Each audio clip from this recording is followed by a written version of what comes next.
আসসালামু আলাইকুম। আইনের চোখ টু চ্যানেলে সবাইকে স্বাগত। আজকের সাবজেক্ট হচ্ছে দণ্ডবিধি আর টপিক। এইখানে ধারাগুলো উল্লেখ করেছি। ধারাগুলো যেহেতু একটু মনে রাখা কঠিন, সেজন্য আমি আলাদাভাবে নোট করেছি। এই ধারাগুলো ধারাবাহিকভাবে আপনাদের সাথে শেয়ার করব। পরবর্তীতে যে টপিকগুলো আছে ওইগুলো আলাদা আলাদা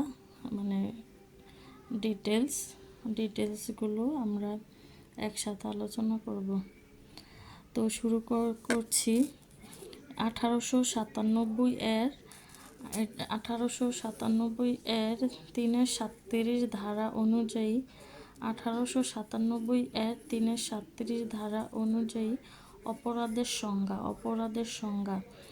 দণ্ডবিধি 379 ধারা চুরি একটি আমলযোগ্য অপরাধ।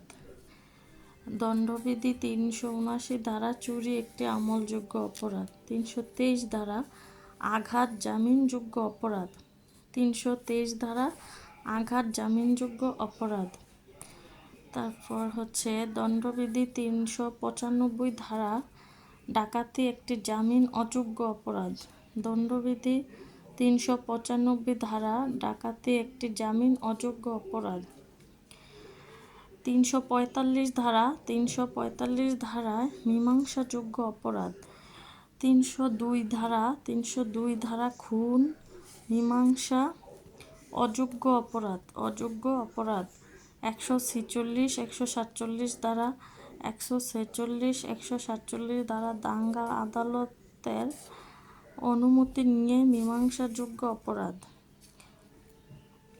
তারপর এদিকে আছে কোনো ব্যক্তিকে তার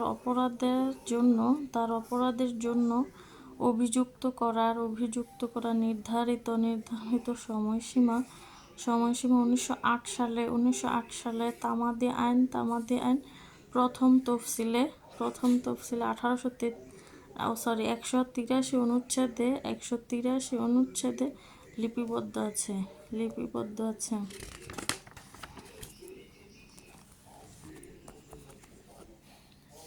তারপর কত বছর বয়সের ব্যক্তি অপরাধ করলেও তা অপরাধ হিসেবে গণ্য হবে না, এর কোনো ব্যতিক্রম আছে কি?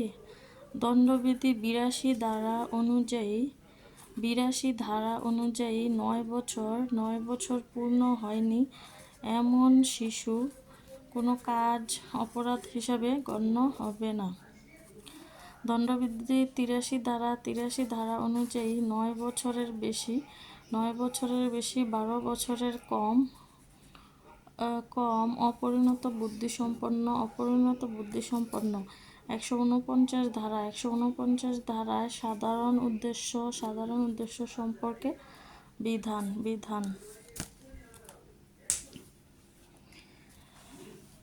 তারপর হচ্ছে টপিক শাস্তিমূলক অপরাধ। General clauses act 1897।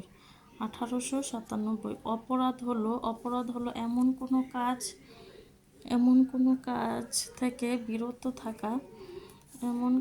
থেকে বিরত থাকা যা আইন দ্বারা দণ্ডনীয়।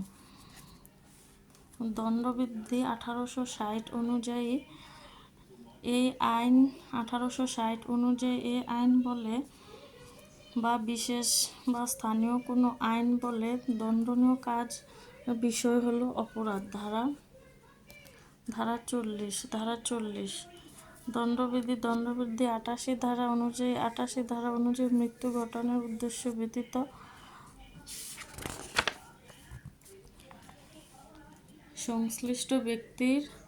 সংশ্লিষ্ট ব্যক্তির উপকার হবে বলে মনে করে সরল বিশ্বাসে সম্মতিক্রমে সম্পাদিত কাজ অপরাধ হিসেবে গণ্য হয় না। দণ্ডবিধি 93 ধারা অনুযায়ী সরল বিশ্বাসে সংবাদ আদান প্রদান করা হলে বা অন্যের মঙ্গলার্থে কোনো সংবাদ প্রদান করা হলে উক্ত সংবাদ অন্য ব্যক্তির ক্ষতি হলেও ক্ষতি হলেও তা অপরাধ হিসাবে গণ্য হবে না।